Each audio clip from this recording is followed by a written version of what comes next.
Good afternoon friend. B first इयरचं physical geography या विषयाअंतर्गत मागील तासामध्ये आपण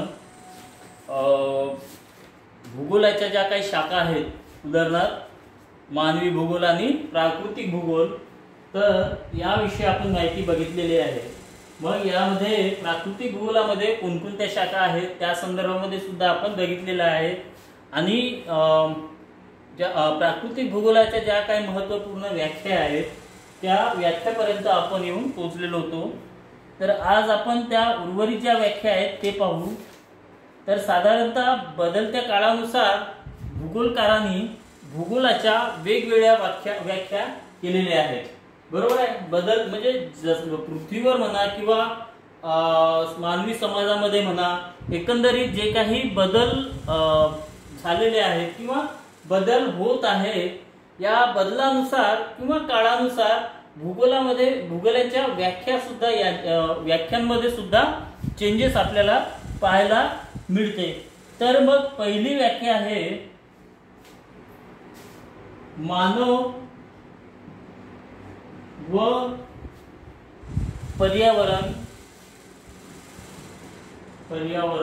मानव व पर्यावरण यांच्यातील परस्पर संबंधाचा त्यांच्या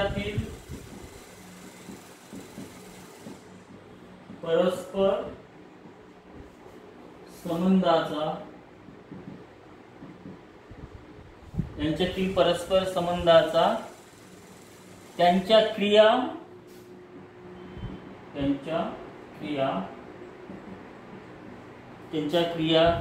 प्रक्रियेतून निर्माण होणाऱ्या वैशिष्ट्यांचा अभ्यास. क्रियामधून निर्माण होणाऱ्या वैशिष्ट्यांचा अभ्यास. तर ही प्राकृतिक भूगोलाची पहिली व्याख्या आहे की मानव आणि पर्यावरण. कारण कुठेही म्हणजे आपण जर बघितलं तर मानवाची जी काय आचार विचार आहे, त्याची शारीरिक यष्टी आहे, त्याचप्रमाणे त्याची विचार करण्याची जी शक्ती आहे, या सर्वांवर पर्यावरणाचा डायरेक्टली किंवा इनडायरेक्टली परिणाम होत असतो. मग मानव व पर्यावरण यांच्यातील परस्पर संबंध म्हणजे पर्यावरणाचा मानवावर आणि मानवाचा पर्यावरणावर कशा प्रकारचा परिणाम होतो, मग यांच्यातील जे काही संबंध आहे, या संबंधाचा क्रिया प्रक्रियेमधून निर्माण होणाऱ्या वैशिष्ट्यांचा अभ्यास म्हणजे फिजिकल जॉग्राफी म्हणजे प्राकृतिक भूगोल होय, अशी पहिली व्याख्या आपल्यास पाहावयास मिळते. प्राकृतिक भूगोल होय. प्राकृतिक भूगोलाची अगदी सोपी अशी व्याख्या शास्त्रज्ञांनी केलेली आहे की मानव व पर्यावरण यांच्यातील जे परस्पर संबंध आहेत, या संबंधातील क्रिया आणि प्रक्रिया यामधून निर्माण होणाऱ्या वैशिष्ट्यांचा अभ्यास म्हणजे प्राकृतिक भूगोल होय, ही पहिली व्याख्या शास्त्रज्ञांनी केलेली आहे. ज्यांना भूगोलाचं जे जनक म्हणतो आपण ते म्हणजेच काय, हॅम्बोल्ड, अलेक्झांडर वॉन हॅम्बोल्ड या शास्त्रज्ञांनी भूगोलाची व्याख्या कशी केलेली आहे, तर त्यांच्या मते पृथ्वीवरील विविध आविष्कारांचे हॅम्बोल्ड, याला आपण भूगोलाचे जनक असे म्हणतो. हॅम्बोल्ड यांनी काय व्याख्या केलेली आहे, तर पृथ्वीवरील विविध आविष्कारांचे वितरण, पृथ्वीवर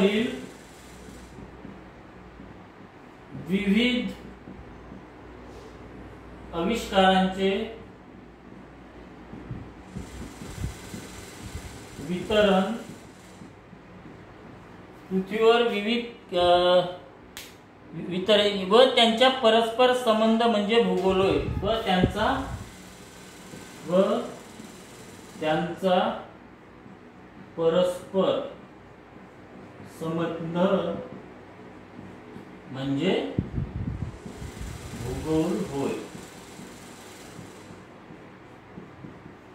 तर ज्याला आपण भूगोलाचे जनक असे म्हणतो ते म्हणजे अलेक्झांडर व्हॅन हॅम्बोल्ट. या हॅम्बोल्टनी व्याख्या पुढील प्रमाणे केलेली आहे की पृथ्वीवरील विविध आविष्कारांचे वितरण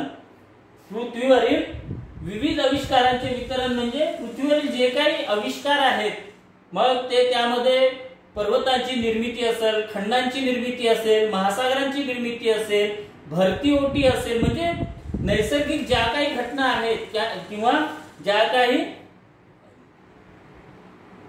पृथ्वीवरील जे काही आविष्कार आहेत, या सर्व आविष्काराचं वितरण, त्यांच्या परस्पर संबंध म्हणजे भूगोल. उदाहरणच घ्यायचं झालं तर जे पृथ्वीची निर्मिती जेव्हा झाली तर त्यावेळेस पॅंजिया नावाचा एक सघन असा भूभाग होता आणि पॅन्थलासा नावाचा एक पाण्याचा भाग होता. परंतु पृथ्वीच्या परिवलनामुळे त्या पॅंजियाचे काय शकल झाले आणि मग हे पृथ्वीवरील जे विविध खंड आहेत त्या खंडांची निर्मिती झाली. म्हणजे अशा प्रकारचे जे आविष्कार आहेत, म्हणजे हा आविष्कारच आहे ना, किंवा स्टार्टिंगला पृथ्वीची निर्मिती म्हणजेच एक प्रकारचा आविष्कार आहे. मग ते धूमकेतू खगोलीय वातावरणात फिरत होते, मग ते एकामेकाला घर्षण होऊन त्यांच्यापासून जे काही तुकडे बाहेर पडले, मग ते थंड झाल्यानंतर पृथ्वीची निर्मिती झाली. मग पाऊस पडल्यानंतर या ठिकाणी महासागरांची निर्मिती झाली. तर हे सर्व घटना ज्या आहेत हे एक प्रकारचे आविष्कारच आहेत. तर या आविष्कारांचे वितरण व त्यांचा परस्पर संबंध, मग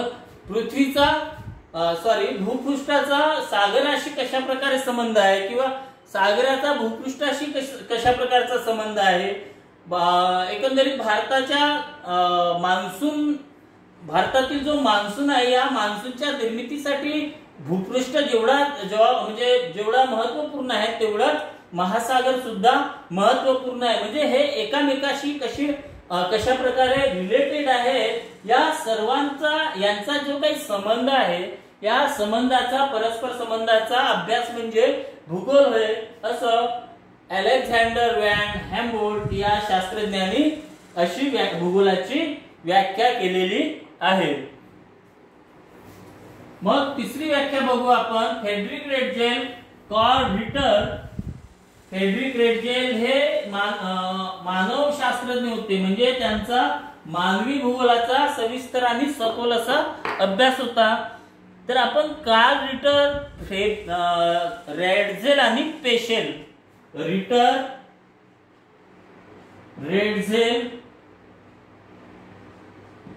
रेटजेल आणि पेशेल. साधारणतः रिटर हा प्राकृतिक भूगोल तज्ञ होता, पेशेल हा प्राकृतिक भूगोल तज्ञ होता. परंतु रेटजेल हे आहे ते मानवी भूगोलाचे जनक असं यांना आपण म्हणतो. कोण? रेटजेल. आणि पेशेलला हा भौतिक भूगोलाचा विद्वान होता, रिटर हा प्राकृतिक भूगोलाचा होता.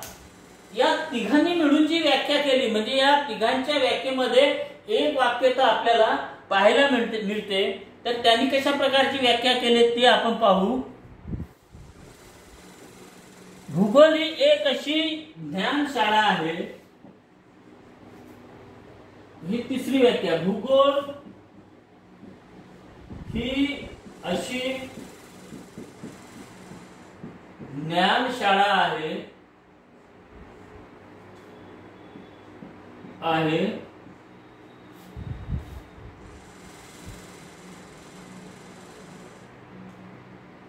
जिच्यात मानव जातीच्या संदर्भात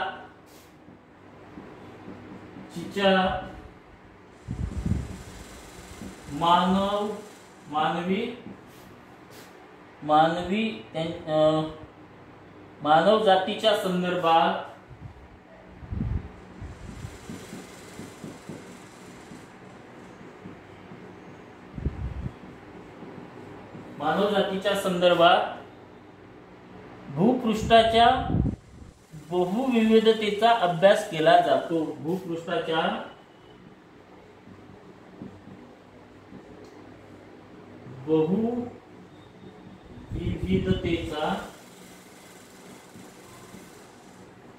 बहुविविधतेचा अभ्यास केला जातो.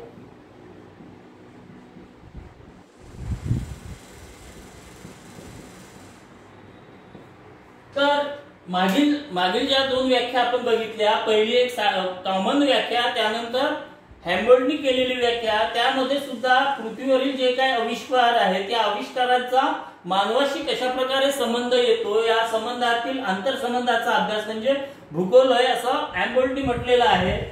तर रिटर, रेड्झेल आणि पेशेल या भूगोल तज्ञांनी जी भूगोलाची व्याख्या केलेली आहे ती व्याख्या कशी आहे, भूगोल ही अशी ज्ञानशाळा आहे की जिच्यात मानव जातीच्या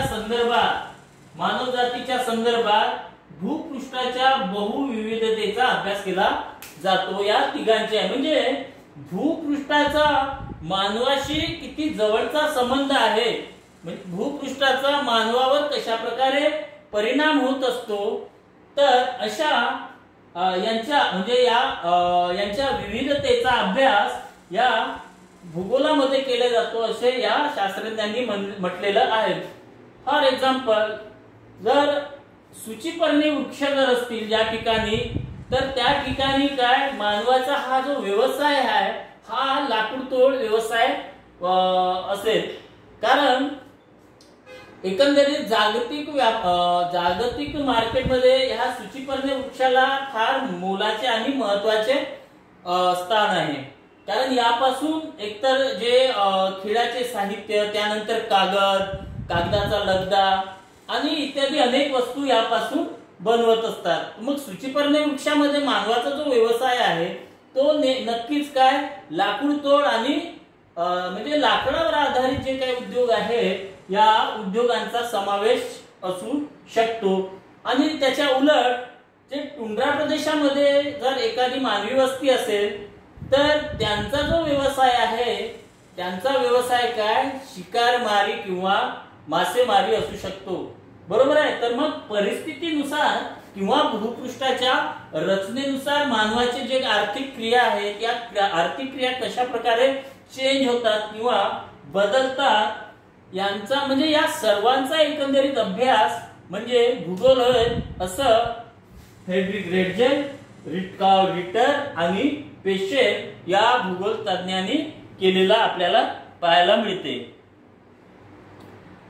त्यानंतर जी म्हणजे भूगोल या विषयावर किंवा भूगोलामध्ये जे काही नवनवीन शोध लागतात किंवा कोणती एखादी मोहीम असेल तर या मोहिमा वगैरे कंट्रोल करण्यासाठी आंतरराष्ट्रीय भूगोल परिषद म्हणजे एकंदरीत यामध्ये काय अभ्यासायचं, काय सोडून द्यायचं किंवा एखादी मोहीम असेल त्या मोहिमेवर कोणाचं नियंत्रण असेल, मग एखादी आपण पाहतो की सेमिनार वगैरे आपण घेतो, वर्कशॉप घेतो, तर हे एका विद्यापीठाच्या अंतर्गत राहून आपण घेतो. पण भूगोलासंबंधीचे जे काही आंतरराष्ट्रीय स्तरावरील जे काही सेमिनार्स असतील किंवा नवीन असे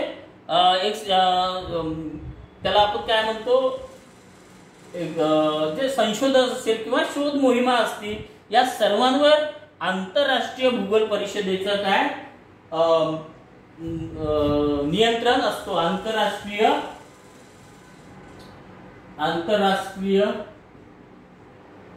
भूगोल परिषद.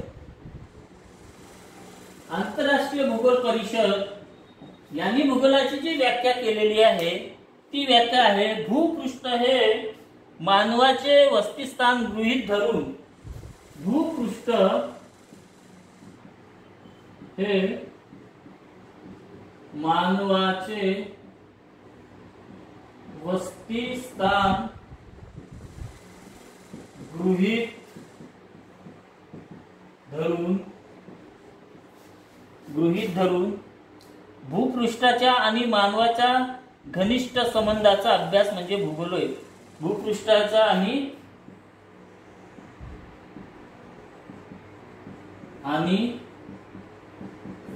मानवाचा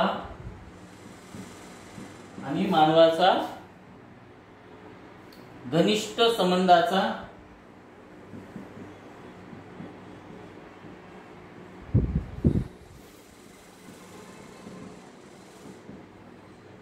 अभ्यास होय। तर आंतरराष्ट्रीय भूगोल परिषद जी आहे, आंतरराष्ट्रीय भूगोल परिषद आहे, या भूगोल परिषदेने भूगोलाची जी व्याख्या केलेली आहे, व्याख्या ह्या शास्त्रज्ञांनी जेवढ्या काही व्याख्या आहेत ह्या सर्व व्याख्या सारख्याच आहेत जवळपास। म्हणजे एकंदरीत भूपृष्ठाचा मानवावर व मानवाचा भूपृष्ठावर कशा प्रकारे परिणाम होतो, बस हेच ते सिद्ध करायचं आहे किंवा त्यात अभ्यास करायचा आहे। तर ही व्याख्या सुद्धा काही वेगळी नाही आहे। भूपृष्ठ हे मानवाचे वसतिस्थान गृहीत धरून, बरोबर आहे की नाही, पृथ्वी म्हणजे मानवाचे जे वसतिस्थान आहे हे कुठे आहे, पृथ्वीवर आहे, बरोबर आहे, पृथ्वीवर। आणि यामध्ये साधारणतः जे खंड आहे त्या खंडांवर मानवी वस्ती आपल्याला पाहायला मिळते। भूपृष्ठ हे मानवाचे वसतिस्थान गृहीत धरून भूपृष्ठाचा आणि मानवाच्या घनिष्ठ संबंधाचा अभ्यास होय। भूपृष्ठ आणि मानव याच्या पूर्वी सुद्धा व्याख्या तेच आहेत, म्हणजे असं वेगळं काहीच नाही। भूपृष्ठाचा आणि मानवाचा या दोघांचा अभ्यास म्हणजे भूगोल होय। मानवाचा भूपृष्ठावर कशा प्रकारे परिणाम पडतो आणि भूपृष्ठाचा मानवावर कशा प्रकारे परिणाम पडतो, हवामानानुसार मानवाचा कसा परिणाम।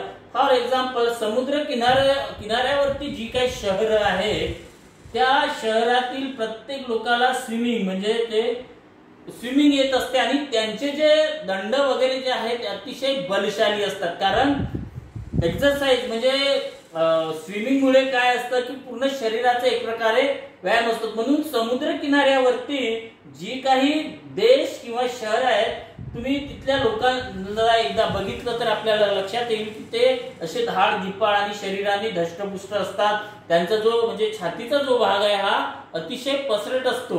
कारण त्यांना कसं की ते पाण्यामध्ये काय स्विमिंग करते वेळी त्याचा सर्वात जास्त व्यायाम होऊन त्या प्रकारे त्याचे बलदंड वगैरे झालेले आपल्याला पाहायला मिळतात। म्हणजे आणि त्याच उलट पहाडी म्हणजे एकंदरीत पहाडावर जे वसतिस्थान करून जे लोक राहतात त्यांचे कसं ते दिसायला असे बारीक असतात, म्हणजे ते धष्टपुष्ट नसतात आणि परंतु त्यांचे जे पाय आहेत त्यांचे पाय अत्यंत कणखर असे असतात। कितीही मोठे चढ जर असले तरी ते सहज चढून पुढे पार करू शकतात।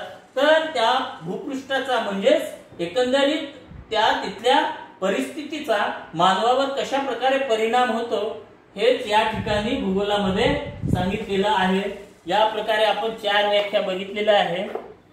त्यानंतर ब्रिटिश मंडळ आणि रिचर्ड हार्टशोन, विडाल्डिला, ब्लाश टॉल्मी या शास्त्रज्ञांनी व्याख्या कशा प्रकारे केलेल्या आहेत त्या व्याख्या आणि त्यानंतर भूगोलशास्त्राच्या ज्या शाखा आहेत या शाखा संदर्भात आपण पुढील तासामध्ये आपण याच्यावर पाहू। Okay, thank you.